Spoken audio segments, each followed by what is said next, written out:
Warning, this video contains graphic spoilers for this entire movie. Granted, the best scenes are in this video, so if you don't want to watch the entire movie, just check this shit out. But you should still watch the entire movie to support those who made it.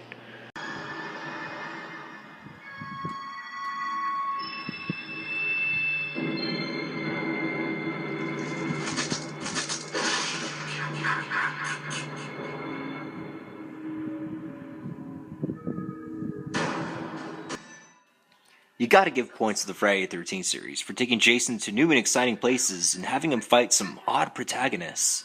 Before he was fighting androids in space and eating elbow drops from Freddy, though, he was in for one hell of a fight in Friday the 13th Part 7, The New Blood. Tina Shepard, played by Lar Park Lincoln, is a young psychic girl trying to get a hold of her new powers. Of course, what's supposed to be a relaxing retreat back to her original home at Camp Crystal Lake with her mother and therapist, or psychiatrist who's actually a dick sack trying to exploit Tina's powers for his own gain. Yeah, doesn't matter. He gets destroyed by Jason. It turns into a massacre when she accidentally revives Jason while trying to revive her dad, who she accidentally killed in the lake. It sounds more complicated than it actually is. She killed her dad when she was little. She feels guilty. She tries to revive him, accidentally revives Jason. Jason whoops ass. She's got to stop him. And of course, once she wakes up Jason, he proceeds to destroy everyone in the movie, not named Tina or that other guy, Nick, like the little boyfriend guy. The kills in this movie aren't all that exciting. This movie, it seems like every time somebody's about to get destroyed, the movie cuts away from them, which kind of pisses me off. You never really see anybody get annihilated, but that's fine. You know, a movie doesn't have to have buckets of gore to make it good. What makes this movie one of my favorites is the fights between Tina and Jason during the climax. She uses her psychic powers to hit Jason with everything.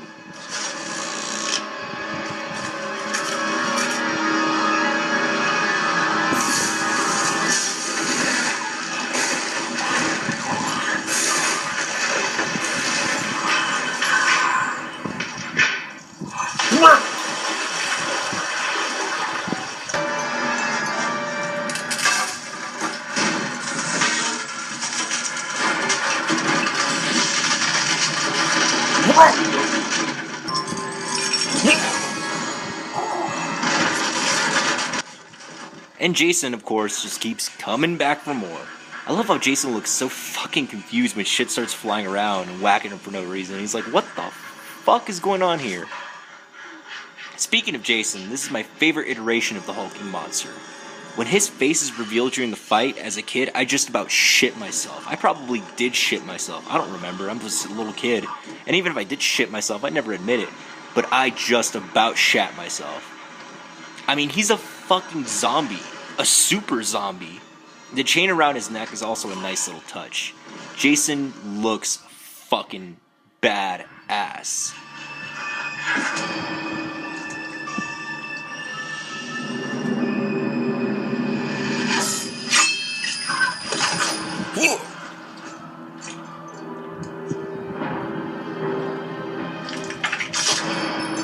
I do have to touch on the supporting actors in this movie, even though they're all just there as cannon fodder, red shirts to be sent out to get annihilated by the enemy that is Jason. They're all very, very underwhelming.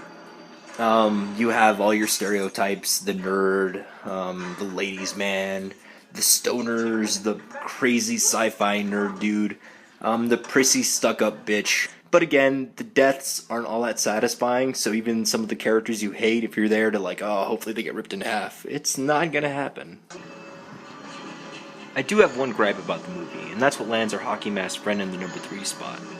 The end with the father popping out of the lake is so cheesy. Maybe if he was like a zombie, like Jason, but he's just some dude. He pops out of the lake like, ooh, without a scratch, and puts Jason in a chain full Nelson, and then he's gone. It's pretty fucking underwhelming.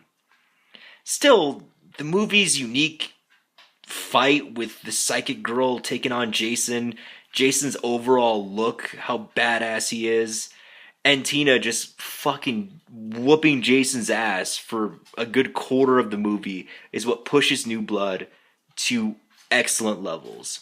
It's a very unique spin on the Friday the 13th formula, and I definitely recommend it to any fan of the series. It's pretty old, so it hasn't really stood the test of time, but still, I find it to be very satisfying to watch. Give it a look and see for yourself. Just be ready for a very disappointing ending.